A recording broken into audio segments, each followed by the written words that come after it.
our guest speaker, who you may recognize. I think you've seen Rob before, but for those of you who are new here, Rob Palmer is a retired aerospace engineer. He has been a spacecraft designer and tester, computer programmer, and software systems engineer.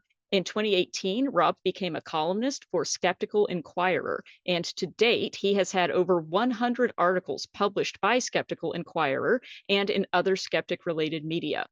Rob writes about contemporary skeptical issues and has interviewed individuals as diverse as Neil deGrasse Tyson, Richard Dawkins, Bill Nye, Penn and Teller, Andrean, I always mispronounce that, sorry, who is the producer and writer for the Modern Cosmos series, Dave Warnock of Dying Out Loud, Seth Andrews, the host of the Thinking Atheist podcast, John Delancey, who is Star Trek's Q, and even God, or, well, Mr. Deity himself. Rob is registered with the Center for Inquiry's Speakers Bureau and has given presentations for various skeptic and humanist groups and conventions, including at We Can Reason, Skeptical, DragonCon, and 4 times at SciCon or CSICon. I think I always mispronounce that too. You got it right the first time. SciCon. Okay. And I'm halfway done with Rob's bio, so buckle in. That is the annual Science and Skepticism Conference in Las Vegas. He has been interviewed about skeptical topics on various podcasts and YouTube shows, including The Skeptic Zone, Big Picture Science, Be Rationable, The Phil Ferguson Show, Banachek's Brain, 502 Conversations, Point of Inquiry, The Thinking Atheist, and of course, here on RfRx, where he is also sometimes a co-host, oftentimes. This year, Rob will be chairing the Sunday Morning Papers session at SciCon in 2024 in Las Vegas. Join him there for the conference, along with Brian Cox, Neil deGrasse Tyson, Michael Mann, the Skeptic's Guide to the Universe podcast team, and a host of other science communicators. This is scheduled for October 24th through 27th. Rob, that's a pretty impressive bio. Thank you for making time to be here. I got nothing to do today, and this is what I love to do on Monday. So my topic is a little different. So yeah, I actually decided that David Teachout was getting too far ahead of me in the number of presentations he's done, and I had to do something, and like, I was just empty on stuff I had already done everything here.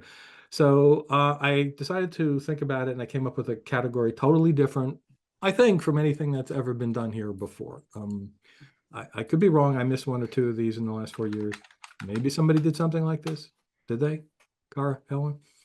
I don't recall having one like this. I think this is a new and exciting topic. Okay. So where no one has gone before in an RfRx talk. So I came up with a topic at the intersection of science and philosophy. And hopefully this is instructive and perhaps enjoyable. Okay, so first off, what does Christianity say about this question? And in the worldview of Christianity and other religions, God created everything, including humans, right? But humans are different because we're created in the image of God in a special creation. And our purpose, above all other creatures, is to join and worship him in heaven. Thus, we are special. Well, isn't that special?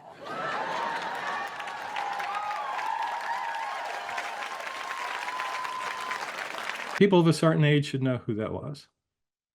I love the church lady. So this applies to other religions, as I mentioned, and I would believe that most people in this meeting and watching this later on YouTube, were taught that humans are special. In my 12 years of Catholic school, even though Catholics are not Bible literalists, I was taught that humans are special. We still have this special relationship, right, with God, and that makes us special. By the way, children may learn this from their Christian parents, even, that other creatures, maybe dogs, go to heaven, but of course that's really not part of doctrine. So let's look at this claim again. This is the construction of the argument for humans being special, because God created humans in a special creation. Humans are by definition special. Can you tell me what the logical fallacy there is, Helen or Cara? It sounds circular to me. There we go. Circular reasoning. Very good. Also called begging the question. But I also want to point something out, very important here. Just because the conclusion of this claim that humans are special was reached by illogical, fallacious means, it doesn't mean that the conclusion is incorrect, that humans are special. That is actually called the fallacy. If you say the conclusion's wrong because this is a fallacy. So it might be that we're special for other reasons. So let's look into that. The word special has many synonyms, and they have very different meanings. I'm not going to read all of these, but some of them are certain, different, appropriate, extraordinary, peculiar, personal, right? I think the ones that most strongly fit the point of view of the special creation of God is the ones I've highlighted here. Exceptional, exclusive, extraordinary, main, primary, significant, and unique. So by the way, I'm getting pop-ups on my screen. I hope you're not seeing them. We are seeing them when they pop up. That's We not are, good. if you remember what it is if it's anyone coming into the Not good. waiting room or joining, and I don't think there's a way to turn that off. So very sorry. I'll try to be as fast as possible with admitting people. Oh, thank you.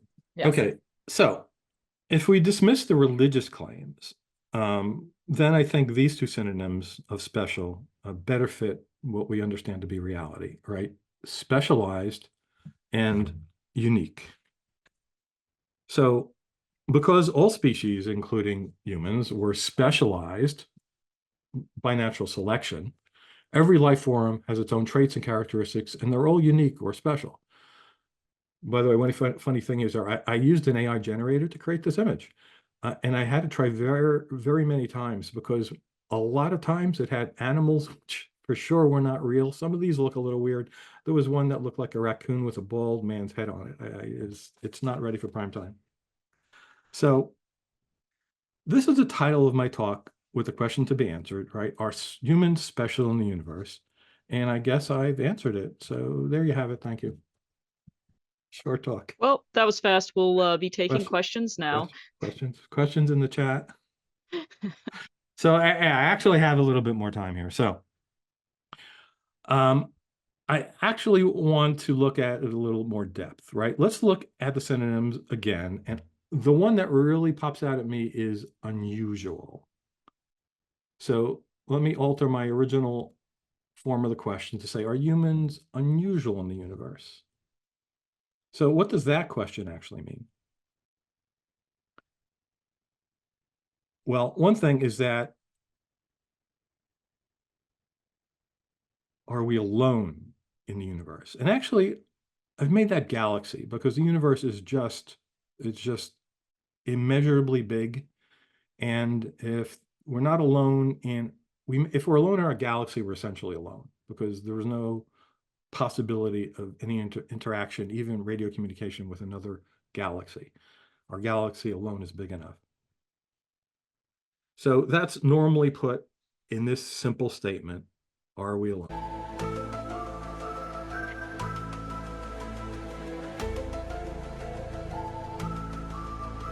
All right, where's the music from? Trivia question. X-Files, and this is my yes. ringtone. This is my ringtone on my phone. Of course it is. Very good. Helen was scrambling to turn off her ringtone just a second ago. For a second, I was like, I thought I turned off my phone. So here's the long form of this question. What does this really mean? Is it likely there are other civilizations within our galaxy that have the capability to visit our planet in what are commonly referred to as UFOs, or at least allow interstellar communication with Earth, like via radio? Or are we alone? I was going to use that as a topic of the talk, Cara, but I thought it was a little bit too long. So I trimmed it down. I appreciate that you made a lot more catchy title than that. Yeah. So I actually had an article published on this subject about 2 years ago in the Science and Skepticism section of a website called aiptcomics.com. And this is a screenshot of the article's cover image. So first, let's discuss UFOs, because if UFOs are spaceships, then the question that I've answered, the question that I proposed is answered, right? If UFOs are spaceships, then they are already here, and of course, we're not alone. So people didn't always believe UFOs were aliens. The modern UFO phenomenon began in 1947 when a private pilot named Kenneth Arnold described seeing, quote, a group of bat-like aircraft flying in formation at high speeds. He was flying near Mount Rainier in Washington state. So he told reporters that they moved, quote, like a saucer would if skipped across water. Well, the headlines dubbed those flying saucers, and that's where we came up with that name. So Arnold's sighting was so widely reported that just weeks afterwards, a Gallup poll found 90% of Americans had heard the new terms. But at that time, people didn't really think they were aliens. A historian of the time said people just assumed they were probably unrecognized aircraft and things like that. But now the situation is totally different. 80 years after that first sighting and the coining of the term flying saucer, a Pew poll found that 65% of Americans believe in extraterrestrials, and this was one of the answers to the questions that were proposed in the poll. 51% believe UFOs are probably or definitely their spacecraft. So both of those numbers, the 65% who believe in extraterrestrials and 51 who believe that they're actually here already, they're heavily weighted towards young people. I find that interesting. So flying saucers is now seen as silly, that word is silly. And as for a long time, it was changed to unidentified flying object because that was seen as much more serious. But just a few years ago, in 2022, the US government decided that UFO was also now being seen as silly. So they rebranded it. And now they're officially referred to as unidentified anomalous phenomena, UAPs. So I'm going to use that term. I might use them interchangeably, UFO or UAP. It means the same thing. But make no mistake, by the way, people who believe in these things believe UAPs are alien spacecraft. So I just like this because, hey, that was the poster in Fox Mulder's office. And I actually worked as Kara read designing spacecraft. And I had people up at my work site with this poster at their, at their desk. So I'm quite sure a lot of people actually believed in these things, even people doing high-tech jobs. So I wrote an article on why people believe these things. And you could look that up. It's in Skeptical Inquirer online, and it's named Some People Just Want to Believe. One of the reasons for the widespread belief is that some well-known skeptics and scientists claim that alien civilizations are likely or probable. And worse, a few even claim UFOs are spaceships. So Michio Kaku is very famous. He's a science communicator and a best-selling author, and he's the go-to person when the media has a need to have someone on television to talk about these topics. And it was really common when the Navy UAP videos were released about 5 years ago. He was all over television news saying things about them being spaceships. Here's one short example of an appearance he had on the Joe Rogan Experience. Now we have multiple sightings by multiple modes, and so the burden of proof has shifted. It used to be the burden of proof was on the people who believed in UFOs. They saw something, prove it. Now the burden of proof has shifted to the Pentagon, to the military. Now they have to prove that these aren't extraterrestrial. And so I think there's been a sea change in the last just several years. We now have frame by frame an analysis of these objects. These objects travel between Mach 5 and Mach 20. That's 20 times the speed of sound. So if those claims were true about the maneuvers, then that really would be good and interesting evidence. But it happens to be, let me put it politely, BS. So here's a similar statement Kaku said the next year in a Newsweek interview. I think that there's been a game changer. In the old days, the burden of proof was on the true believers to prove that what they saw last night was a flying saucer of some sort. Now the burden of proof has shifted. Now it's the military. The military has to prove that these aren't extraterrestrial objects. You can't get more definitive than that. So interestingly, well, I've seen him say these things all over social media. That was a few years ago, but he has not changed his mind. He says this on his own YouTube and TikTok channel. And this made it into, I would say, atheist media, because here is a call to the atheist experience from someone who probably saw Michio Kaku on CNN. There is a There is a YouTube video called U.S. Navy Confirms UFO Videos Are the Real Deal. And in this video, they say that these crafts act in ways that can't be explained. Now, that to me seems that if a creature is more intelligent than us and acts in ways that we can't explain, that's practically a god. So here's the problem, Joel, and I'll handle this real quickly because I was in the United States Navy. The United States Navy cannot confirm that, well, unidentified is unidentified. As soon as you claim that it's aliens, it's now identified. But if the United States Navy says, hey, these things are moving in the sky in ways we cannot understand, then you're acknowledging that you cannot understand. You don't have an explanation for it. And if you take something that you don't have an explanation for, and then you put an explanation for it without additional evidence, that's called an argument. That's a fallacious argument. So yeah, you can see that, Joel, if you listen back to yourself. You went from craft to creatures in one sentence. These are craft are behaving in ways we can't define, and if these creatures, which by the way, they may not even be craft. Yeah, I know. It was so there's an observation we don't know what it is, and then you call it a craft, and then you say it's from aliens. I'm saying that living beings created it, the craft. You don't. How do you know that? So first of all, John, sorry, Joel. First of all, the observation. What's the justification for saying it's a craft? And then second, what's the justification for saying it's an alien craft? The YouTube video said it's a craft. Well, I don't give a shit what a YouTube video said. I'm asking for actual evidence. There's YouTube videos. There's YouTube videos that claim that they're exorcisms, but I don't believe that they're actually exorcising demons. Do you? Yeah, this is CNN. This is CNN though. So here's a craft, and somebody says, hey, this is moving in a way that we can't explain. That does not in any way suggest that it's aliens. Well, what would be the other probable explanation? And now we get to it. Thank you so much, Joel. This is called the argument from ignorance fallacy. And that is, I'm going to accept this explanation until somebody proves me wrong. So this is why skeptics have a problem with people like Michio Kaku going on news stations and talking like he does. It's on CNN, it's got to be true. So I had the privilege of interviewing Neil deGrasse Tyson just last week, and I asked him about Michio Kaku, and this is what happened. Some scientists, including Michio Kaku, has thrown his belief behind that we now have to prove that the aliens aren't here because the evidence is so overwhelming. Have you talked about this subject? Yes.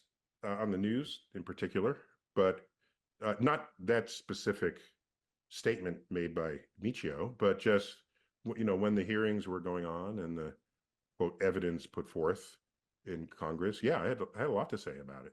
Yeah. Do you have a specific question regarding it, or? Yeah. What would you say about that comment that Michio made, which is basically that, now we have to prove they're not here? Yeah, I'm surprised. I mean, he's not an experimentalist. He's a theorist. So, but that alone shouldn't preclude his awareness of what constitutes evidence. So evidence is not simply, here's a satchel of things that I can't explain, therefore they are aliens. Now prove they're not aliens.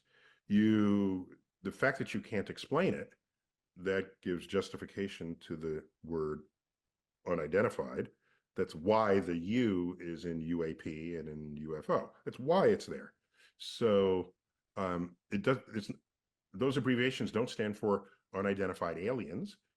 Okay, they're just objects, and we don't know what it is. So I have no problems with people gathering better data for this.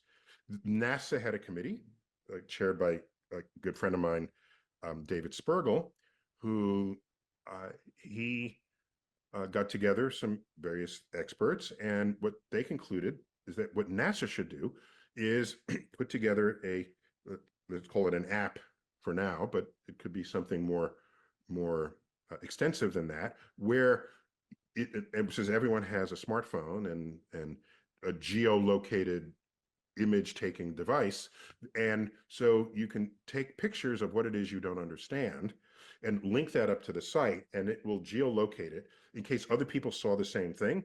You can then triangulate on it. It'll get a distance. You can get the luminosity, the time of day, all of this, so that there is an organized collection of data and not just the farmer in the backyard or someone staggering out of a bar at 2 a.m, or even a Navy pilot who, we think that people of title are better observers of phenomena than people without title, whereas the only variable there is that, are you human? If you're a human, you have certain susceptibilities to the conversion of what your senses experience in front of you to what you then retell as your declaration of fact. And so it doesn't matter what your rank and serial number is. So at no scientific conference did anyone say, this is true, I saw it, you have to believe me. Right. That said no scientist ever, right? So that's what we need. We need better data. That's fine. But lights in the sky you can't explain, or anything that you can't explain, okay, you can't explain it. I'm good with that. Better data is what you seek when you're at an impasse, rather than making declarations about what it is to then require someone to say that it isn't. So I think any experimentalist would completely resonate with what I just said, whether or not theorists think the same way. So you guys are the first to see that, because I submitted the article with the interview and it hasn't been published yet. So I thought that was an interesting take, where he made a differentiation between somebody who's a theorist and someone who deals with data. All right, just one more bit about UFOs, and then we'll get on to a more general topic in this vein here. So there was a documentary released just at the end of last year called The UFO Movie They Don't Want You to See, which I'm going to recommend you watch if you're really interested in this topic. It's a scientific examination of the UFO claims and mainly tackles the issues of the physics problem traveling between planets. It also spends a bit of time on giving explanations for some of the most famous UFO encounters that believers point to. You can't say that's not true. And importantly, because of what's been in the news recently, what we've been talking about here, the Navy UAP videos, which have convinced people like Michikaku that aliens are here, there was a very precise segment dissecting those videos. And I'm going to play one of those segments for you now. Okay, so the UFO stories that have gotten by far the most attention over the past few years have been the videos that came from the US Navy. Originally, there were 3 of them, called Gimbal, Go Fast, and Nimitz, also called the Tic Tac video. These videos are from the camera screens in the F-18 fighters that were there on the scene. Now, a lot of people feel that what's shown in these videos are extraordinary craft, making movements beyond the capability of anything we know of. And if you don't understand the meaning of all the numbers and other data shown on the screens, it'd be pretty easy to get that same impression. So I wanted to talk with someone who does understand all the stuff on the screens, and who has an even deeper knowledge of the entire scene being presented in these videos. Now, it just so happens that a friend of mine by the name of Mick West happens to be that guy. Ever since these videos were released, Mick has been making appearances on TV and online all around the world explaining what we're seeing. Before he fell into being basically the world's foremost UFO video analyst, Mick did 3D physics simulations in video game development. All right, let's look at the video they call Go Fast. This is the Go Fast video. It looks like something is moving very fast, hence the name Go Fast. We see this little white dot, and it looks like it's kind of zipping over the surface of the ocean. At the start of the video, you see them kind of trying to lock onto it, and then they finally do lock onto it, and now the pod itself is tracking it. So the claim here is that this is something with no visible means of propulsion. It's cold, we see it's white, which means cold in this mode. And it's moving very, very fast. So people get very excited about this one.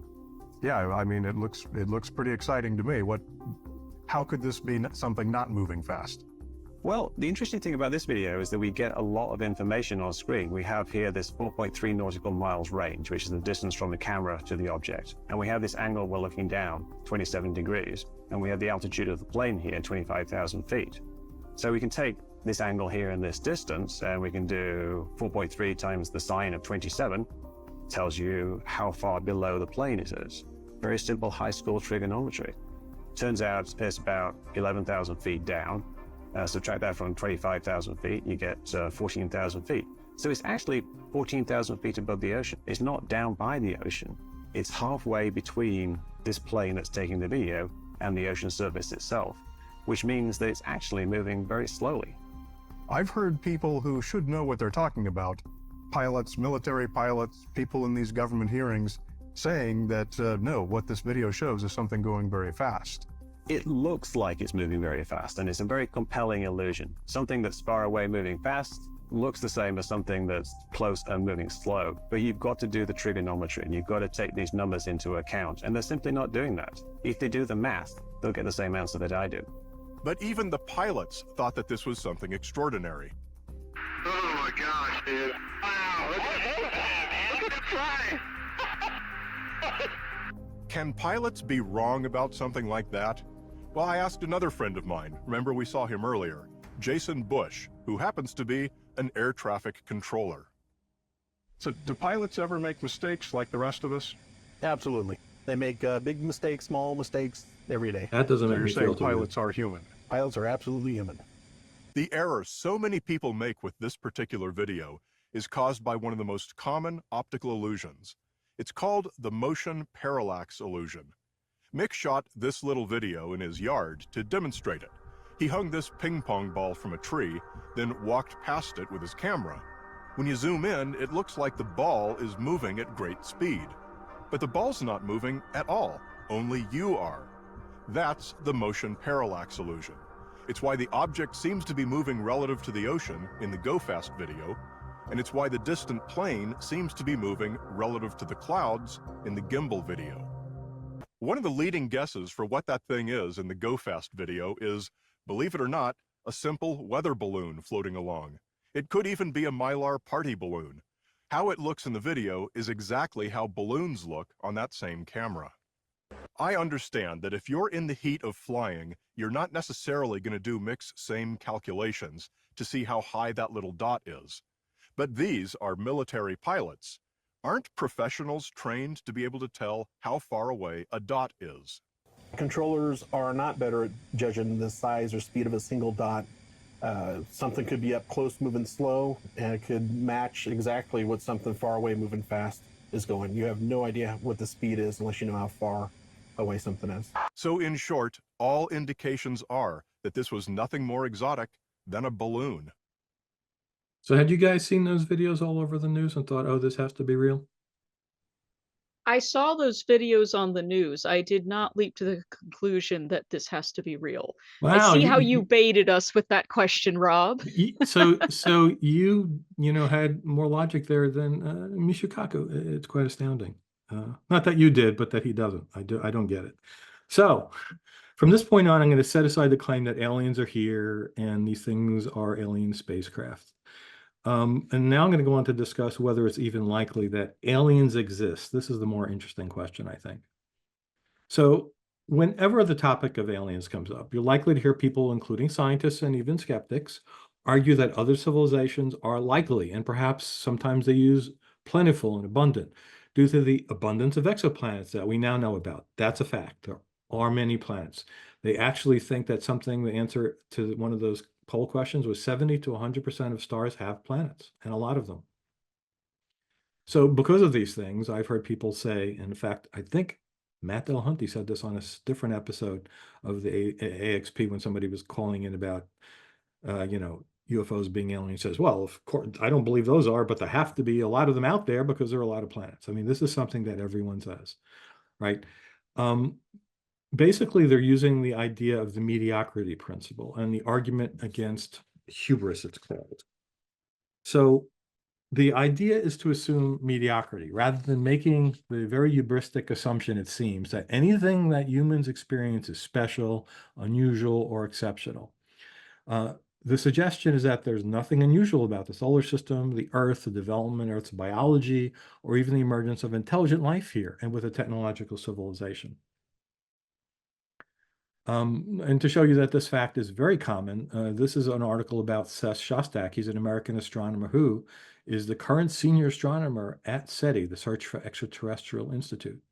He also hosts the SETI weekly radio podcast, Big Picture Science, which you mentioned earlier, Kara, because I was interviewed on that about a totally different subject.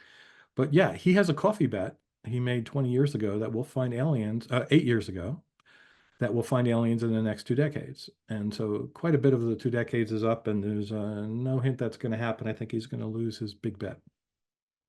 So the UFO movie that they don't want you to see, which you saw that long clip from, uses an approach I actually love to evaluate UFOs, and you saw some of it there. It was totally scientific, discussing all the flaws in the assumptions and claims, and the part you didn't see, it looked into the physics problems involved with interstellar travel. But the film started by assuming that alien civilizations are likely, going with, what a lot of people say, and here's a clip where that is what was said. In fact, we figure there are tens of billions of planets, and that's just right here in our local galaxy. That's more planets than there are people on Earth. Billions more. On all those planets, are there any civilizations right now?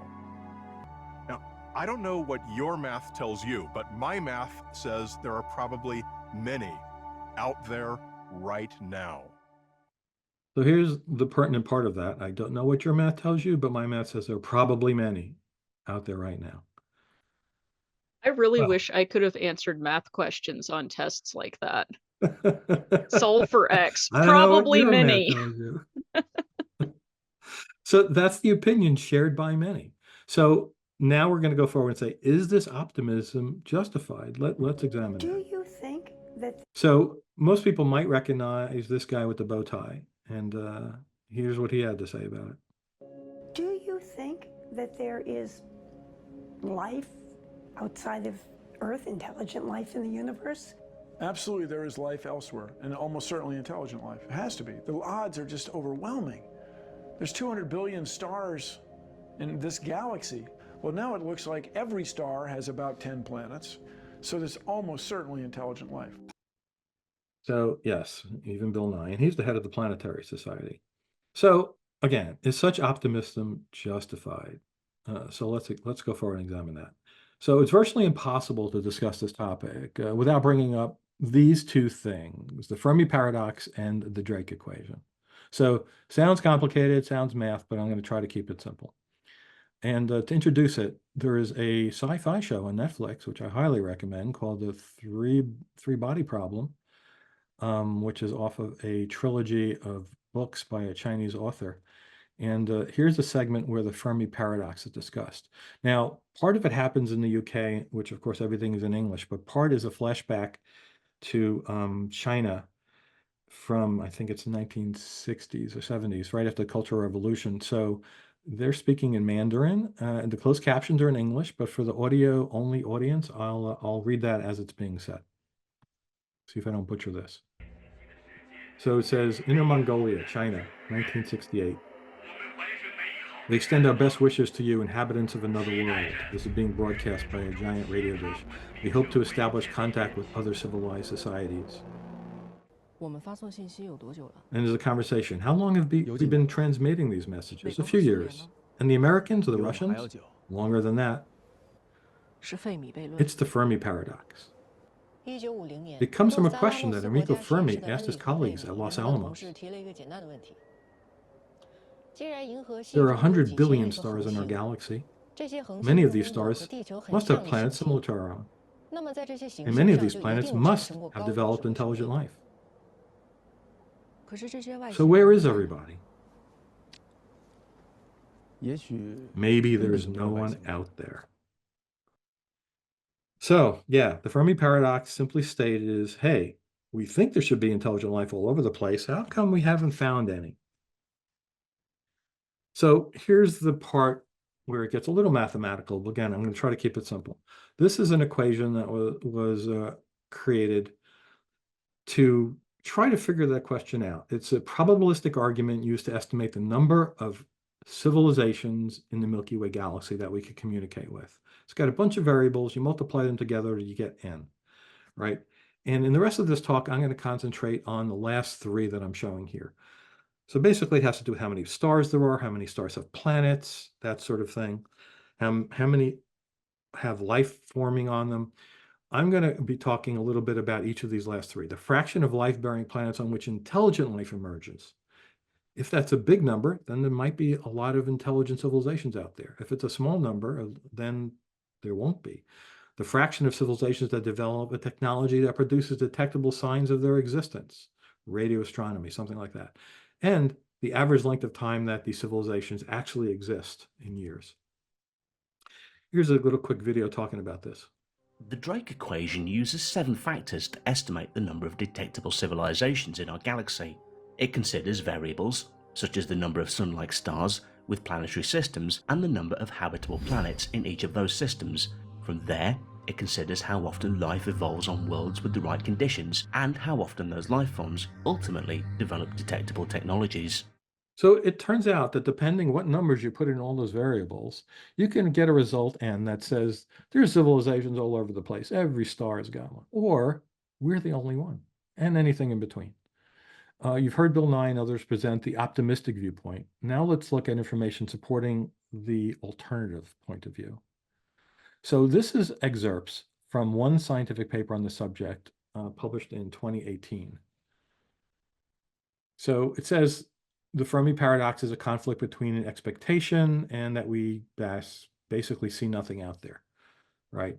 And it's saying there's a sheer multitude of possible sites that should have civilizations. The conclusion is quite interesting. It says when the model, meaning the equation, the Drake equation with the variables in it, is recast to represent realistic distribution of the uncertainty of all those variables, we find a substantial probability of there being no other intelligent life in our observable universe. That's quite the opposite of what everyone generally just says. So here's a very recent article. This one not published in a scientific journal like that one, but it's in popular media, and it's discussing UFOs and the chance for extraterrestrial civilizations. It's by author and science communicator Phil Plait. People who follow these things might know him as the bad astronomer. He's written several books, including Under Alien Skies. And this article is mostly another rebuke of the claims of the Navy videos that we looked at before.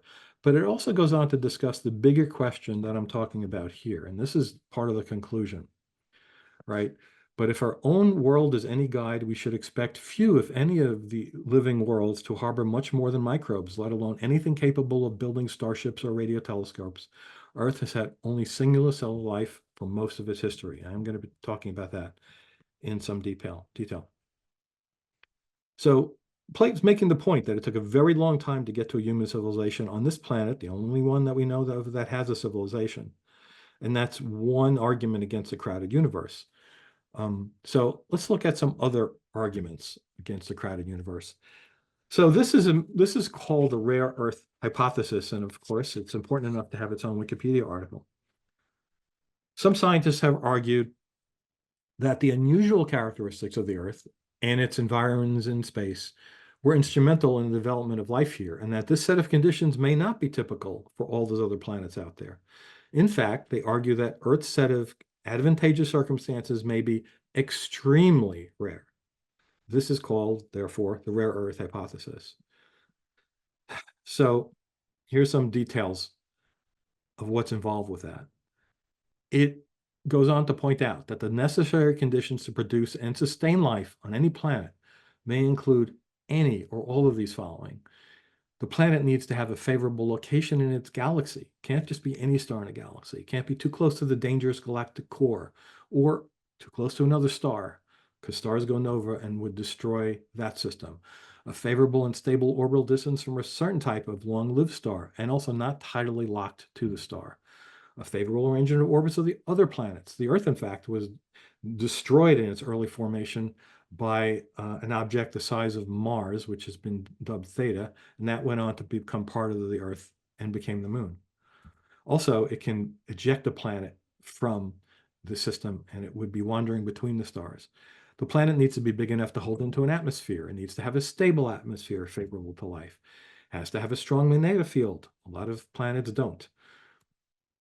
And this is a new thing, just recently discovered, that water can be delivered to a planet like it was to Earth, and they believe it was delivered to Venus. And then something called dissociative recombination occurs in chemistry that breaks up the hydrogen and oxygen and makes it part of other chemicals. So there's no water left on the planet. So any planet lucky enough to have developed complex life and meet all those conditions, it then also needs to have these additional conditions to produce a civilization. This is what we're really talking about when we say, are we alone, right? It has to have a reasonably stable climate without planetary glaciations or drought epics that can destroy the civilization, like in Three Body Problem for people who've watched that or read the books. It can't be too large of a planet. This is important because if the Earth were just 50% larger, then we couldn't have ever used rockets to get into orbit or off the planet. It has to have habitable dry land because electricity and computers will not be developed by a water-dwelling species, no matter how smart they are. So then you get no space flight and no UFOs, no technology, well, unless.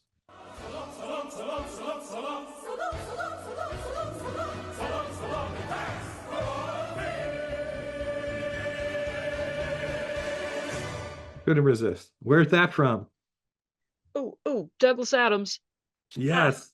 Oh, I know. Yes, exactly. So, this is a simplified view compressing the history of life on a clock, right? It's a 12-hour clock. Life starts at the top, goes clockwise around, time goes clockwise around. And if you look at the details here, it shows that life took 1 billion or so years to get started. Not bad of the 4.5 billions we've been here, pretty quick. But then another 3 billion for more something complex, like bacteria even to come out of the soup, right? Then another 500 million for complex things with vertebrates.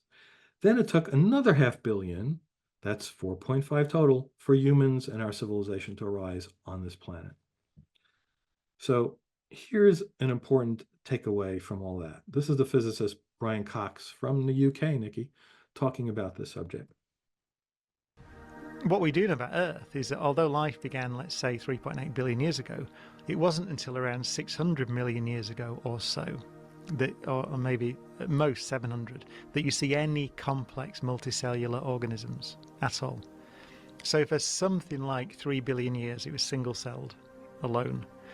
And that's one of the reasons why I would guess, if I had to guess, I would say that microbes would be common because life began very quickly on Earth. And I wouldn't be surprised if we find it on Mars.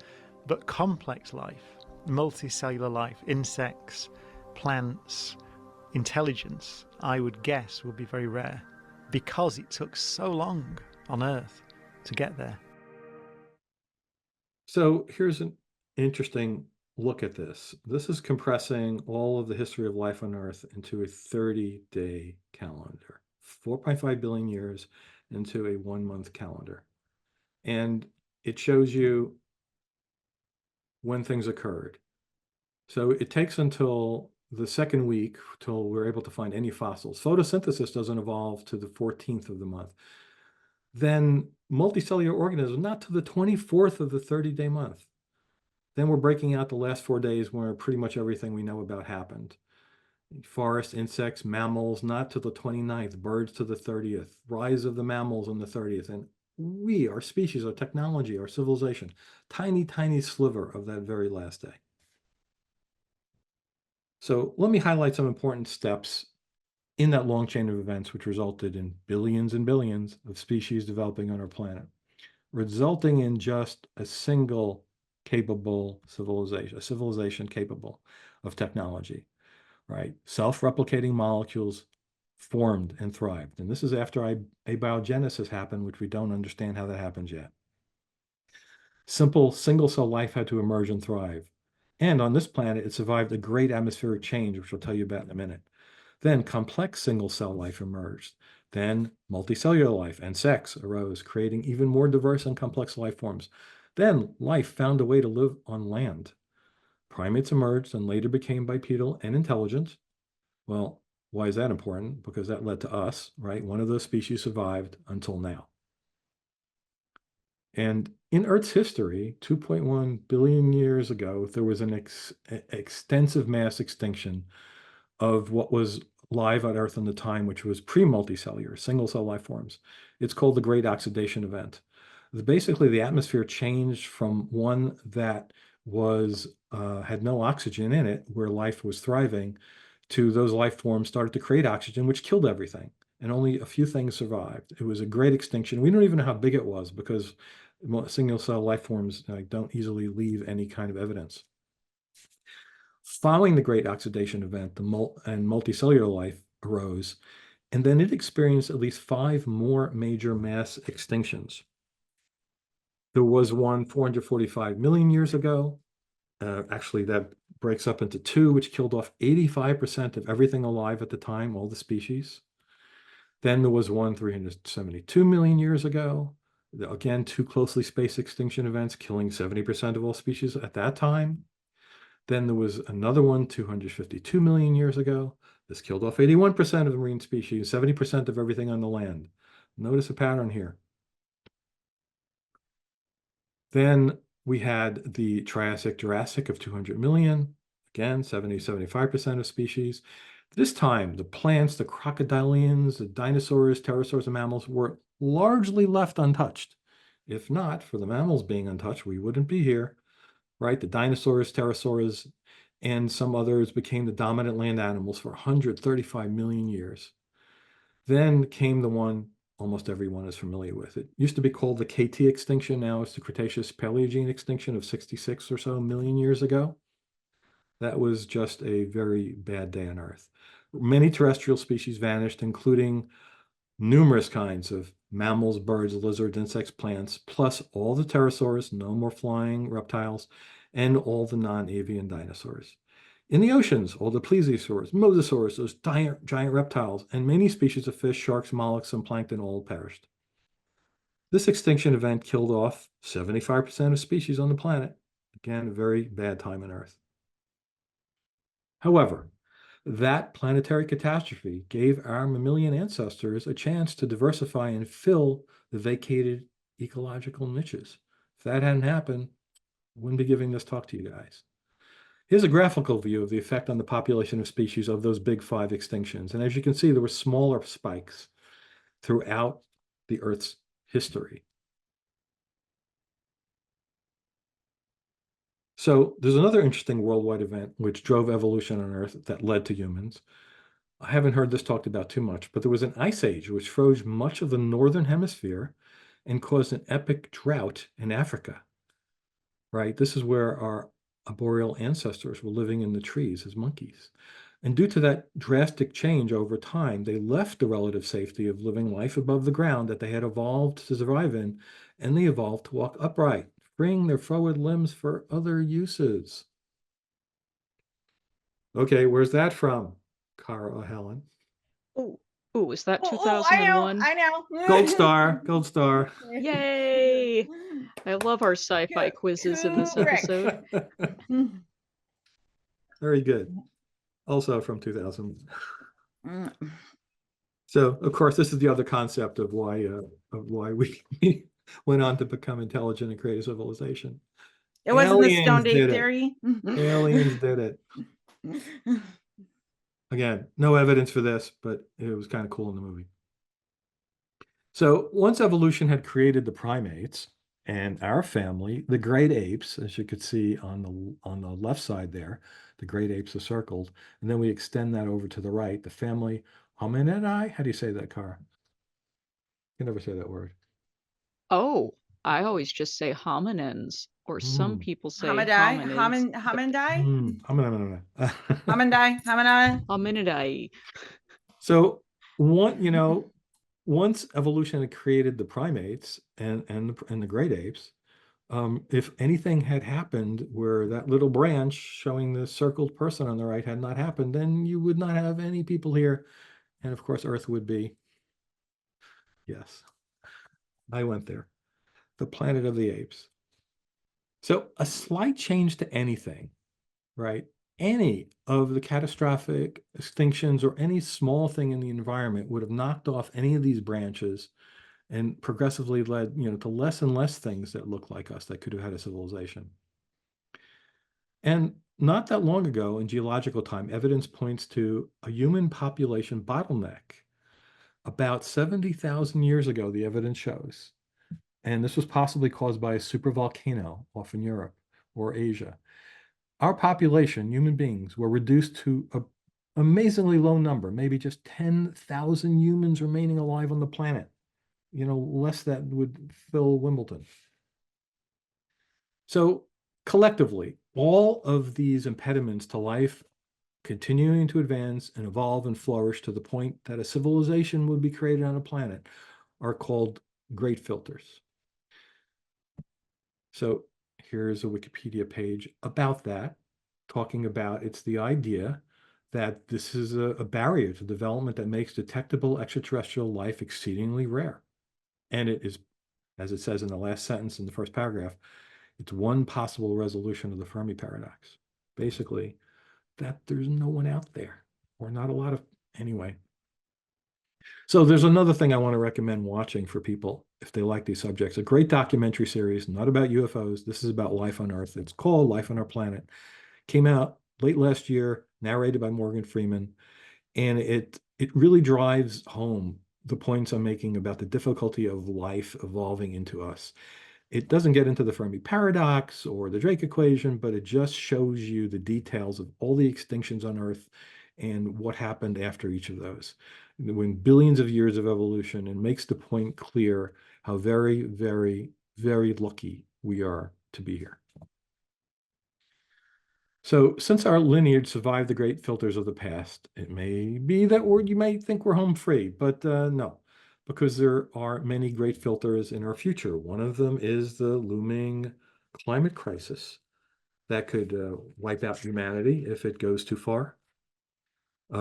Civilization-threatening pandemics. I found this online just last month, Global Pandemic Preparedness Summit. Yes, it will happen again. It's just a matter of how prepared we are and how bad it is. And of course, death from the sky, global extinction events, and wars. So, trigger warning here, a little bit of death and destruction from a movie I really liked because it was much better than another movie that came out at the time. Starring Tia Leone, Deep Impact. Showing what would happen if a meteor, besides the Cretaceous one, hit the Earth now. And of course, it's my hometown that always has to get destroyed in every sci-fi flick.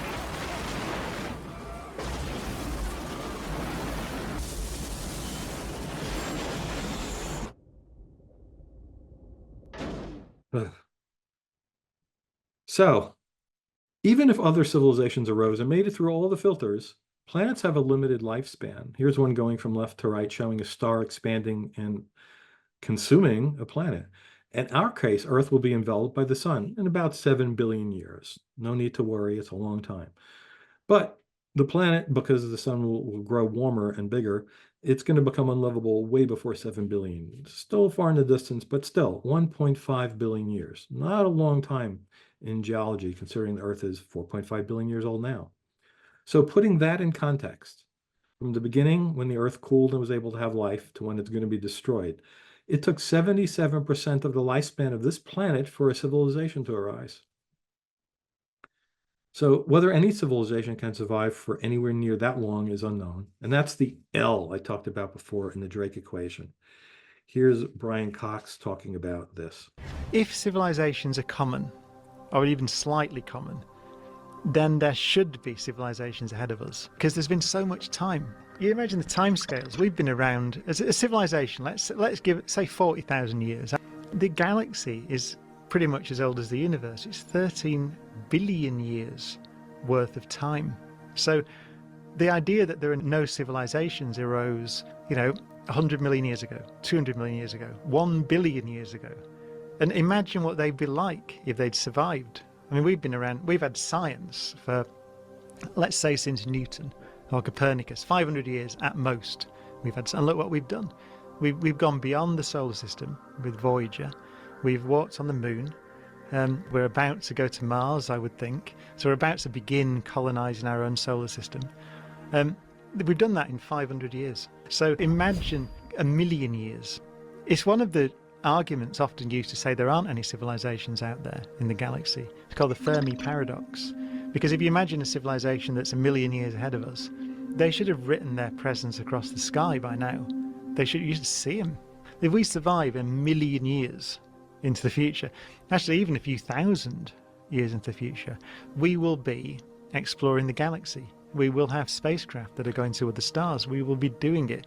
So our signature will become visible, I'm sure, if we last.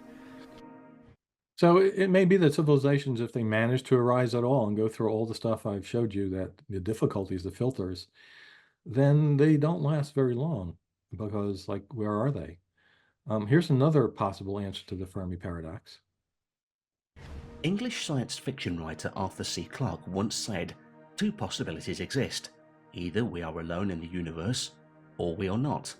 Both are equally terrifying." Imagine intelligent civilizations are prevalent throughout the lifespan of the galaxy. There had to be a first civilization. Asking, are we alone? Only in their case, the answer would be yes. Indeed, terrifying when you think about it. But maybe that civilization is us. So, yeah, the conclusion there is, well, we may be the very first, so therefore we're alone. So, if you're interested in learning more about this point of view, here's one book on the subject appropriately named Alone in the Universe, from not that long ago. And if you just like videos, there's certainly plenty of YouTube videos on these subjects by people talking about the questions of alien life from this perspective. Why we might be alone. Could we be alone? The rare earth hypothesis. Are we alone in the galaxy? So the information I presented here tonight, pointing to the conclusion that humanity may in fact be alone, can be very depressing. Sorry for the downer there. But there's another way to look at this, and that is, despite having given up on the evidenceless claim that we're special because God made us in his image, we're perhaps very special because it could be that we are the only intelligent species capable of civilization currently in the galaxy. So we need to do everything we can to ensure humanity and our civilization survives and thrives. We're made of star stuff. We are a way for the cosmos to know itself. I like that way of looking at things. And here's Brian Cox, who you've heard from before, giving his opinion on this matter. By the way, he's going to be the keynote speaker at PsyCon 2024 in Vegas, so join us there. So note that at the beginning of this statement, he uses the word valuable, which I would just take as meaning special. The problems we face as a civilization is we don't know how valuable we are. In our galaxy, the Milky Way, there are 400 billion stars and countless trillions of planets. And yet, it is possible that you could count the number of civilizations on the fingers of one hand. In fact, it's possible that there is only one, and that's us, here.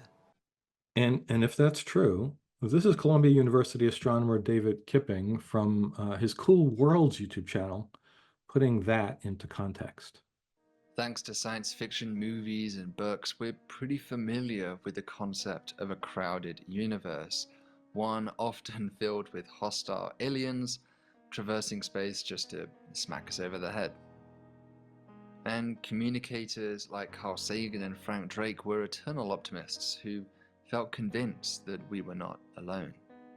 But a less familiar, a less popularized, and arguably a less attractive possibility, a very real possibility, is that we are alone, and that loneliness might be far starker than we even realize, for we may very well be the only inhabited world in the universe. Lost in the dark, a singular candle holding back the empty void of thoughtlessness. What a responsibility it is then to be alive. This one place, this one Earth, may be the diamond of the universe.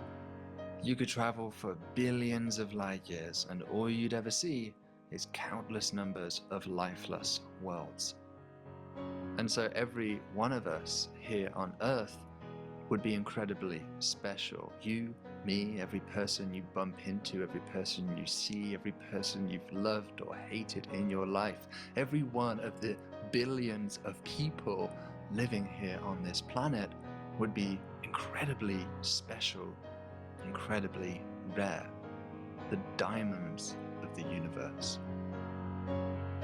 So that's what I want you to take from this talk. And I made one little last video clip here with my own opinion of this.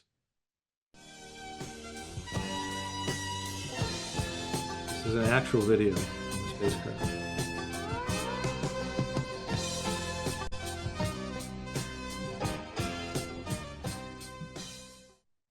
And that's it. Thank you for your attention. Hopefully you found that interesting. I did. That was great. I loved all the sci-fi references, and a lot of people were saying they enjoyed the media. So thank you for sharing that. Also, Helen's snake is very excited about the presentation Yes. as well. He's a very excited boy. Yes. Oh, did he enjoy the presentation? Hey, what's He his loved name? the presentation. He loves learning about the universe. Don't you, Loki? Yes, he does. So, yeah, I've got a question while Loki hangs out with us, because I think he might be interested in this question that some people brought up. We actually had two questions that were kind of similar. One person was asking if you could define intelligent life, and someone else was asking, why do the aliens have to be intelligent to count? And then I will add a third piece to that question, which is, what if the alien life forms looked more like Helen's snake, Loki, than us? Would that be a Well, if anyone possibility? watched the series in either of its incarnations, V, they do look more like the snake. They just disguise themselves as humans. Ooh. Right. So yeah, I guess the bigger picture is like it's the idea of humans wanting to meet, you know, beings who are like us that we can communicate with in some way. So, you know, hey, if it's other animals on another planet, I think if we found those, we wouldn't say, oh, we're not alone. It's like we want something of the capability to have a communication with. Now, that's another big question, because like we can't even communicate with any other life form that's evolved on this planet, even including our primate relatives. And I know some of them have learned sign language to some extent, but a lot of that's exaggerated, by the way. It's a whole nother skeptical topic. But certainly like dolphins are intelligent. We can't communicate with them, you know, more than train them to jump through hoops. So what are the chances of you know, an intelligent being, even who could build a spacecraft, coming here, and that we're going to have a conversation with them? Neil deGrasse Tyson, actually, in a video I saw on YouTube, was very, very funny about that. He said, yeah, like, you know, we share like 90, what is it, 8% of our DNA with chimpanzees, and look at the difference between us. You know, maybe they could pile boxes on each other to get a banana hanging from the ceiling, and that's about it. You know, like what a toddler can do. You know, so the aliens would come here and say, "Oh, look at this intelligent astrophysicist, and he can do these calculations using a computer." That's what little baby Timmy did in kindergarten, and you know, when he was a month old, in our species. So it might be a problem if we meet aliens and they come here, because we might not seem very intelligent to them. That would be my concern, given how we treat other species on our planet that we regard as unintelligent, despite the fact that many of them have capabilities and perceptual abilities that far exceed our own. They just don't do the same things that we do with them. So you'll be happy to hear you agree with Stephen Hawking, because he said that before he died. He was very concerned that we shouldn't be broadcasting our position, because that's exactly what he said. There's a lot of astronomers and physicists do. No, they wouldn't act like that. They'd be better than that, but maybe not. Well, given the small sample size that we have to go off of, I am not confident. So for people, like, slight spoiler for the Three Body Problem trilogy and the Netflix series. Yeah, the Chinese scientist who was on the project to communicate with them decides to take it amongst herself to send a message, even though the first reply is, oh, you better stop transmitting because my people are going to come and take over your planet if they hear another message from you. And she's so pissed off at the Chinese government that she sends a message anyway. Yeah, come, I'll help you out. That's how the show starts. So yeah, 'cause their planet is falling apart. It has had, like the Great Filter, somehow their civilization has survived epic destruction over and over and over again. It took them a very long time, much longer than human civilization took to arise. And they're trying to get off their planet before it happens again. And hey, they get a message from Earth. There's a nice planet here with a nice atmosphere and a nice climate. And they decide to come here. See, all that would make me very worried. Or what if we're just bothering them with all of our transmissions, or it like interacts with some of their technology in a way that they don't like, or it's annoying. Oh They're my like, God, let's for 8 years, they're going to see transmissions of Trump beamed into space every rally he has. And oh my God, I don't like seeing what are they going to think about it? This is why nobody comes here, because they're just like, they're gonna destroy themselves. We don't need to do anything. Isn't that one of the hypotheses as well that's been put forward, that other aliens have found us and they decided that they didn't want to make contact? Yeah, that's called the zoo hypothesis, right? We're kind of off limits. They're watching us for some reason or another. It might be because we're just too horrible to ever visit, or because they just want to see what happens. We're sort of like an experiment. Ooh, interesting. Yeah, well, Okay, it'd be like the prime directive, right? From Trek and so on. Right. We're not going to interfere with them, and we're going to see what happens when they go through their history on their own. There was an interesting theory that I saw on Kuzgard in a nutshell. Wonderful channel. I would recommend everybody watch it. And one of the things they talked about was the dark forest. That maybe we shouldn't be trying to contact alien life, which is the thing is because if a civilization has developed the ability to do interstellar space travel, okay, that means they're going to need resources. And if you have the ability to go from galaxy to galaxy, and how wormholes work and the whole thing, guess what you're going to need? You're going to go start farming other planets for resources that you might need. So that's another thing to kind of think about like maybe like I'm kind of with Stephen Hawking, like we don't really need to let anyone know we're here. Because guess what? If you colonize, if they develop the same thing, the type of intelligent life that we developed is the acquisition of resources. So yeah, it's interesting. In sci-fi, at least, they're always coming here for the most ridiculous resources, like water, right? That was the thing. They're pumping it out of the Pacific Ocean to take back to their planet. You can get free water on the moons of Jupiter, like without having to fight a war to get it, or to suppress a civilization. And it's a small gravity well to take it out of it. It's ridiculous. Now, I actually do know people who believe, and this is a conspiracy, that aliens were on Earth during early human civilization, and they enslaved us, and they came here to get gold because they needed that resource for some reason. I don't think there's no gold anywhere else in the universe. There's no gold anywhere else. And they needed it for their plasma drive or something, and they had to come to Earth and make slaves out of humans to get it. Yeah. Well, it's also that thing like, with David Icke, who is a trip, everybody. If you do not know David Icke's work, he's a trip. And that aliens have been among us since like ancient civilization.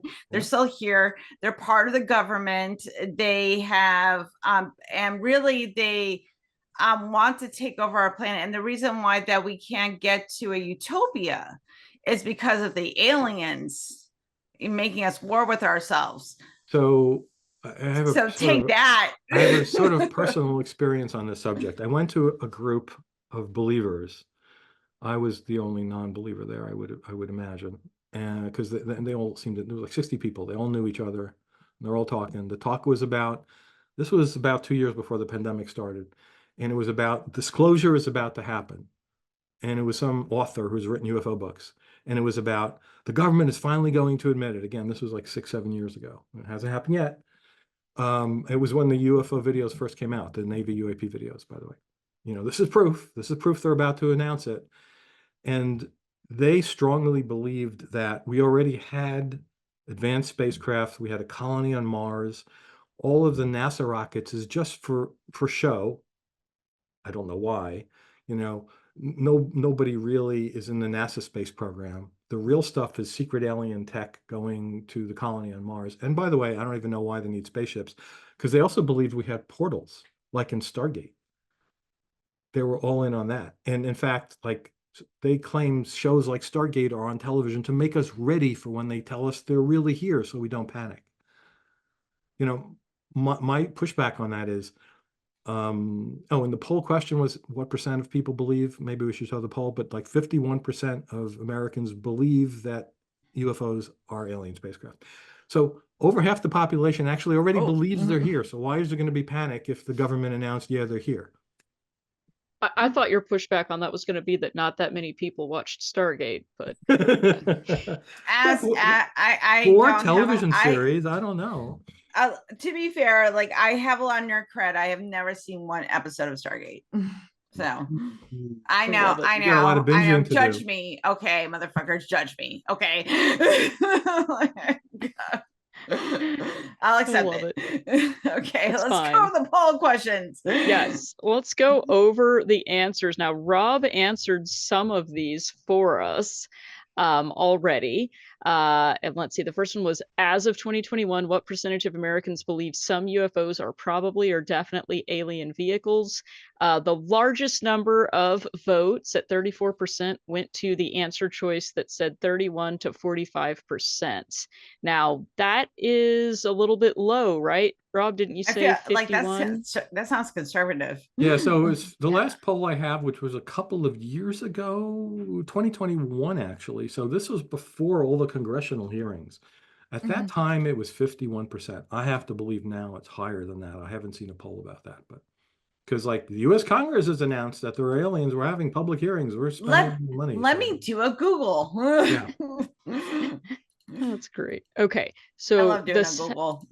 Google is helpful, although I heard today that Google is a monopoly, so there's that. Anyway, the second question was an opinion question. What is your view on the existence of aliens? And I may have prejudiced us on this one with my typo and then extended explanation about the typo. But some people selected the answer choices that at least some UFOs are alien spacecraft. That was 6%. 6% said aliens are here and the government knows it. 3% said ancient aliens helped humans build things like the Egyptian pyramids. Shame on you. It's okay. We don't shame people here, but that's not true. We have no reason to believe that and every reason to believe otherwise. And then 100% of people selected it's likely that many planets in our galaxy have civilizations, but it was the second iteration of that, which was the one that really meant it's not likely that many planets in our galaxy have civilizations. We made that as confusing as possible. And some people said, no way there are aliens anywhere. So I think my extended explanation of that typo may have somehow caused every single person to select that answer choice. So sorry about that. Let's go on. How many stars are estimated to be in our galaxy? So the vast majority of people selected 100 billion to 400 billion, which is the correct answer, right, Rob? Well, yeah. So you might have heard every single time it was mentioned by somebody there, they always gave a number, and it was in that range. And it's a very hard thing to figure out. But yeah. So yes, and I said the vast majority. The majority of people selected that. Many people selected the other answers too. So you're not alone. I got it. I got an answer. If Ken Epps will get out of my way. What was the question? About the how many people have 1 in 10 minutes report that seeing an unidentified flying object has unchanged over time. So we're still at about 1 in 10 Americans. 4 times as many Americans, 42%, believe in UFOs. When it comes to other unexplainable phenomena, about 3 in 10, 28% report that at some point they've woken up from sleep from a sense of a strange presence in the room. And 1 in 4, 25%, have seen or believed themselves to be in the presence of a ghost. And 2 in 5, 39% of people believe in ghosts. So there's about 3% more that believe in aliens over ghosts. So I And would say at least aliens aren't paranormal, right? If they were here, Yes. they're not like paranormal. It's just that there seems to be no good evidence they are, and what I've showed today is it's not And this likely. was Not that was likely. of July of 2023. Yeah. Okay, interesting. Well, let's see. We've got a couple of questions left. Of all plant and animal species that have ever lived on Earth, I feel like we're correcting an exam here. This is great. Of all plant and animal species that have ever lived on Earth, what percent are estimated to have gone extinct? So you told us the answer to that one too, Rob. It was greater than 99%, right? Yeah, and this is again just of animals and plants, not even things that are, not animals and plants, which there are a lot, multicellular creatures, fungi, things like that. But of just the larger things that fossilize that we can tell at all, 99.9 is the number they currently have. Interesting. All right, and then the final fun question, which of the following is not a fictional planet? We had several guesses for Kolob and several for Xenu. Now, those are planets that are part of religious beliefs, right? And I always get them mixed up. Is Xenu the Scientology planet and Kolob is... Xenu is not the planet, is the galactic overlord. Okay. So there you go. Which we apparently we couldn't even find a name of the planet Xenu's from, so maybe I don't think I just know there was intergalactic volcanoes involved that created the Thetans. That's all I know. And I mean, that's all you need to know. Yeah, and then there's some bullshit about past lives and Thetans, and like that's why you have the non-binary demon like Kark has of Thetans. I have the polysexual demon because of Xenu. So there you are, everybody. So we asked this question, which is kind of a double negative, right? Because not and fictional means not, right? So yeah. This was a tough test, y'all. Like this was hard. Thank you for participating. This was like the SAT level opening poll this week. This was really asking which was a real planet, right? If you put it another way, and the correct, it's interesting. A lot of people put LV-426, the majority, which is, what did you say that was, Car? So that's the planet from the Alien series where the xenomorphs come from, but it is also the name of a moon. Okay. So that could have been what threw some people off too. We're close. So the second, I am amazed the second number of people put George, and yeah, that's true. So the reason for that is William Herschel was the first human being named to discover a planet, because all of the other planets before that were just known to the ancients and everyone could see them. But you couldn't find Uranus by, just looking up at the sky and needed a telescope. And he named it after King George III of England. And that name stuck for 70 years. So for 70 years, there was a planet George. Then it was changed to Uranus. To match up with why was it named Uranus? Well, Uranus was proposed because it fits the conformity of the names of the other planets, which are from classical mythology. Like they're named after the Roman gods. Yes, that's right. Oh, okay. That's right. Well, That's right. there you go. Yes. It's unfortunate. And then every second grader would have a butt joke to make forever and ever. So, science no, is I supposed kind to of be appreciate fun. that it was supposed to be scientists. They're like, we're going to call it Uranus. Yeah. And I appreciate that. I do too. Okay, I love sophomore humor. Yes. And of course, there's that whole one about the Star Trek one about Klingons orbiting Uranus. Yeah. Yeah, that's a good one. It's a classic. It's a classic. Yes, I went there. Yes. We got to the Welcome end to of the night with RfRx, butt when we jokes. go there. Yes. Yes. Okay, so I've got an RFR related question, Rob. When we kind of started with this at the beginning, you were talking about, are humans special in the universe, and what do various religions say about this? We talked a little bit about Christianity, but my question for you is, now that you're at the end of the talk, having given the arguments kind of for and against the existence of other intelligent life, however we define it in the universe, and the specialness of humans, what do you feel like are the implications of that for a belief or non-belief in gods or supernatural powers to you personally? Well, I kind of find it interesting that people who believe in the religious special creation part think we're special because God created us in a certain way, he loves us. And a lot of people who, drop out of that then, oh, humans aren't special because there's extraterrestrials clearly all over the place. They're visiting Earth in their UFOs. There's other civilizations, and they're probably better than us because, hey, they can fly to other planets easily and zip around our jets with impunity. So how special are we then? This point of view, as was shown in the last video, I think, from the astronomers, makes it pretty clear that we likely, not absolutely sure, but likely are, if not alone, at least we're rare. Right. They're not all, it's not likely from what we understand about all this that there are other intelligent beings, civilizations all over the place. And so, as Carl Sagan said, like, we humans are a way that the cosmos has arisen to know itself. And I think that makes us special without the religious aspect. I like that. You don't need a god figure to feel special, or aliens. That's fair. All right, well, let's see here. I think we've got time for maybe one more question before we go on, or any closing thoughts that you have for us, Rob. You call No, it. Do you have so another yeah, question, or? I do want to make it clear, like, this was sort of an essay of an opinion piece, right? It was clear I showed the other astronomers and scientists saying the opposite.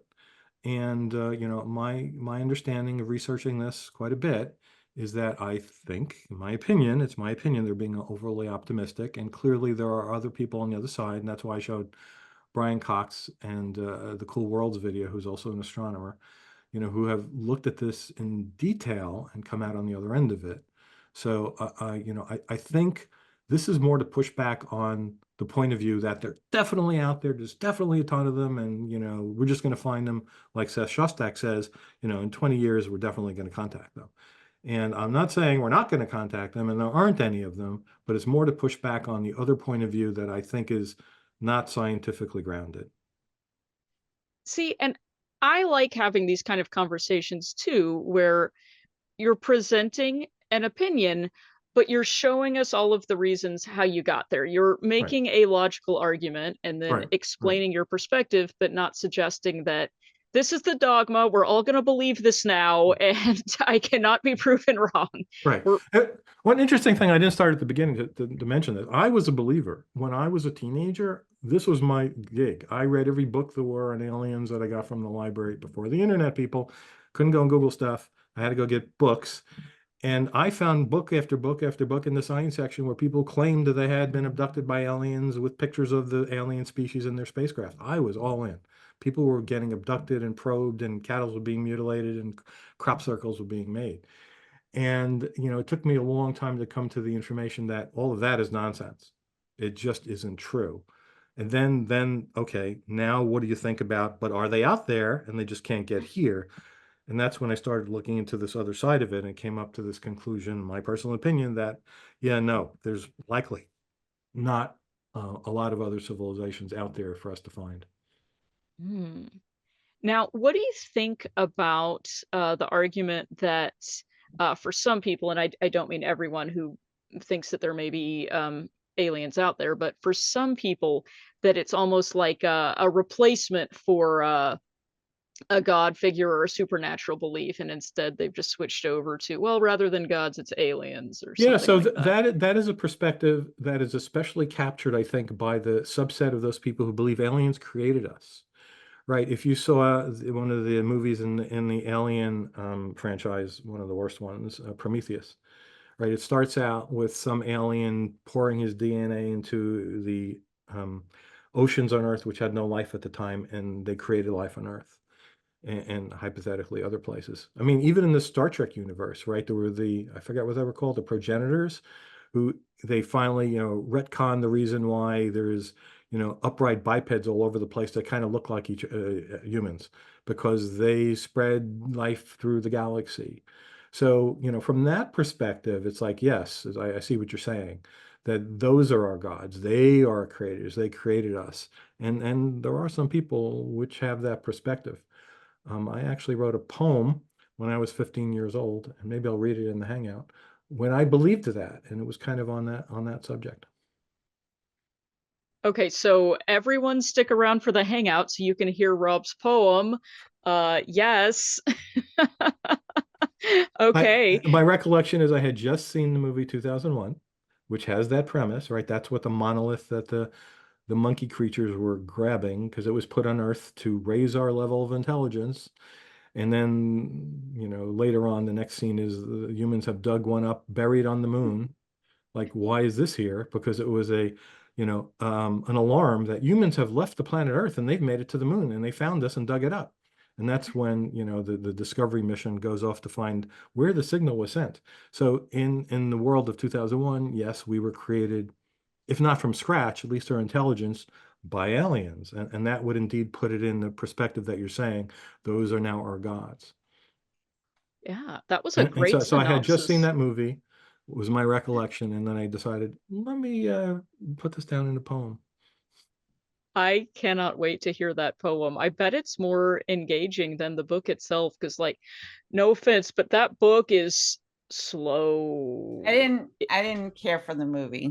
Yeah, as I didn't care for the movie unfortunately, either. the movie does not stand the norm, the modern expectations of a movie. It is just so slow moving.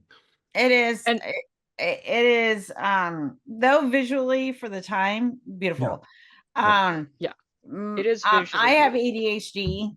I'm like, come on, let's go, quick. Do something. And One camera if you angle can for like believe 3 it, minutes. One camera angle does not move. And I was yes. like, no.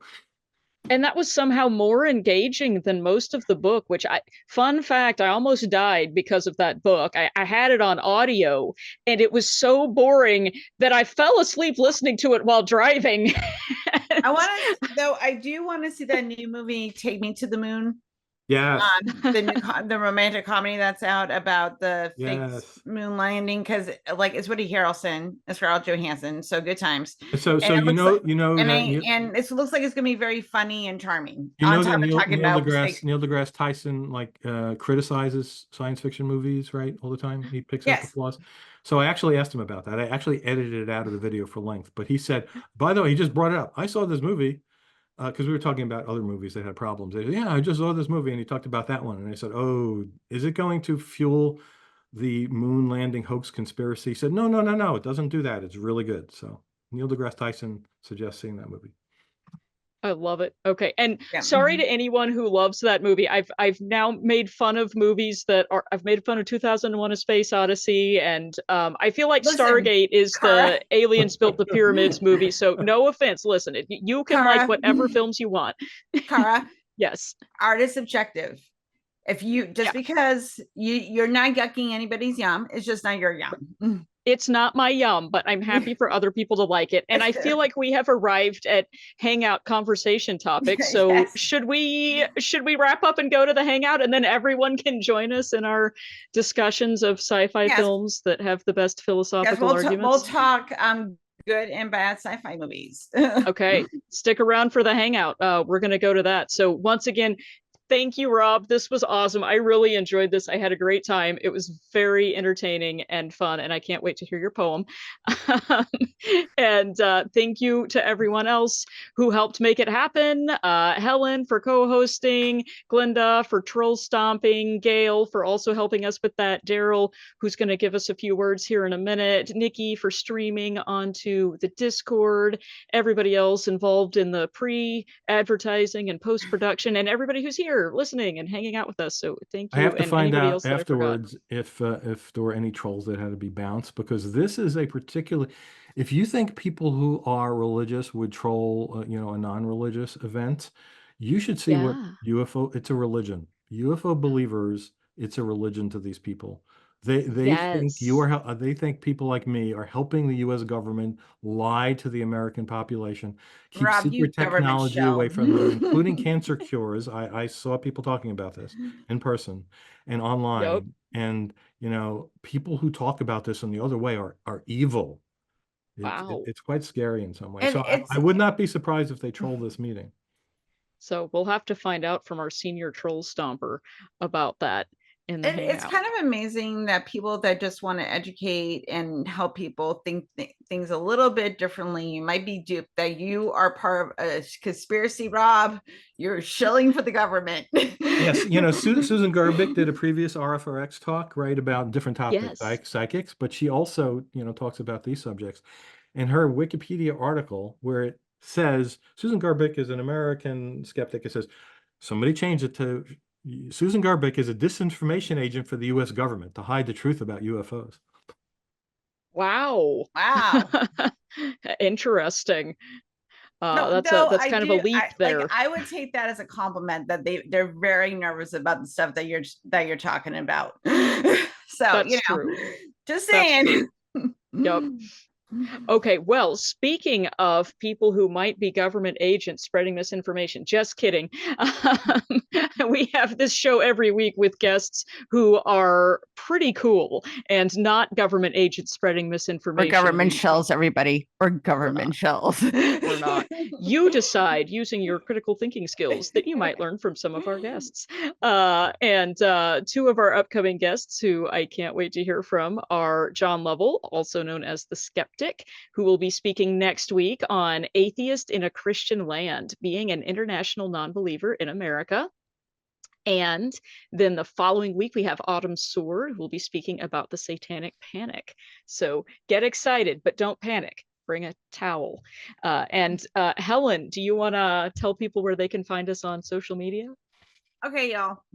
Like, you're all social media savvy. So what you're going to do is you're going to go to Facebook, because you're Gen X or older, and you're going to like the Facebook main page, and then you're also going to go to the support group page for those of you that want to be involved in our support group. So you're going to go to that page as well on Facebook. You're going to go to the artist, normally known as Twitter. We're not going to say the other name, you know it, but just go if you are so inclined to go to that cesspool, and you want to know what's going on with recovering from religion, go do it there, because even people in cesspools need us. So anyway, also as well, please go to Instagram if you're a millennial or Gen Z. I don't know, I can't keep track anymore. And if you are of Generation Alpha, go to TikTok. So this is where you can find us, find out what's going on with recovering from religion and all the events and things that we have going on at our wonderful organization. So go, please follow us on all the socials. Also, as well, as a reminder, you're going to go to the YouTube page and you're going to subscribe. And you're going to watch a bunch of videos about a whole bunch of different topics, from skeptical thinking to aliens to about different religions, coping skills, mental health, all a bunch of different topics. So you're going to go there and you're going, because there's 200, y'all. You got plenty of podcast stuff to put into your brain. So go ahead and do that. And I am done talking about what we do on the socials. Thank you. Thank you for that. And I will just leave you with one final reminder that we also need volunteers. Something we have learned is that healing can also come from helping others, and many RFR volunteers find meaning and purpose by volunteering with us. And all of the services that we mentioned at the beginning of the program are supported by volunteers. They're staffed by volunteers. So we always need more so we can have more services and reach more people. So if you are interested in volunteering with us, you can go to our webpage, recoveringfromreligion.org/volunteer, and read about what all that would entail and fill out an application, and you'll be well on your way. And volunteering can be a lot of different things. It doesn't have to be the public-facing things like answering the helpline calls or chats or running a support group, although we do need those things. But it can also include things like being a moderator for the online community, or helping us with IT stuff, or fixing Zoom when I break it regularly, helping us edit videos, web developers, training, all sorts of things like that. So if you have any skills that you would like to contribute and time available, please let us know and we'll plug you in somewhere. Okay, that's all for me. Let's hear from Dr. Ray before we go to the hangout. Thanks, Kara. Rob, you have hit a new high here. I don't know how much time it took you to put this together, but wow. Oh, And I was watching. a few weeks, maybe something. Yeah, yeah. Well, I'm sure it took a long time, but anyway, thank you. The media was, I think that's the best media we've ever seen in a presentation here. So, and I was seeing comments, several people commenting on how much they enjoyed the media. It kind of puts the rest of us to shame, I think. I'm not sure I'll ever make another presentation now because you set the new standard too high. Here's my opinion, Rob. I think there's lots of life out there, but none of it's intelligent. And that starts with Earth sometimes. No argument from me on that. This is tangential to what you said, but I just got back from Colorado. I go out there every year and I hike. And I was really tired. I was hiking up and down a big mountain. And I was stretching my physical limits. But I kept looking up and seeing things. And I would see humans sitting down. I'd see humans resting behind their backpack. I bet it happened to me 20 times on that hike that I saw things. And when I got close to them, it was just a tree. It was just a shadow. It was just a stump on the ground. Over and over and over again, not one of those things turned out to be what I thought it was. And it just comes back to me as watching your talk tonight and thinking about this, how we just have this incredible ability to see what ain't there and believe what ain't there. It just brought that home to me because this happens to all of us. We see shit that's not there.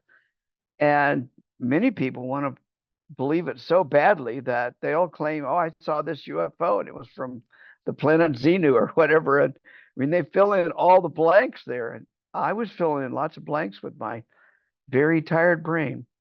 Anyway, and another thing I was thinking about is I have seen a lot of UFOs in my life. And I look at them, but I noticed that if I watch them long enough, they turn out to be Southwest airline planes coming for a landing in Kansas City. Or something like that, or it's a weather balloon. You can sometimes tell, but my brain's filling in the blanks, and that's what we do as human beings.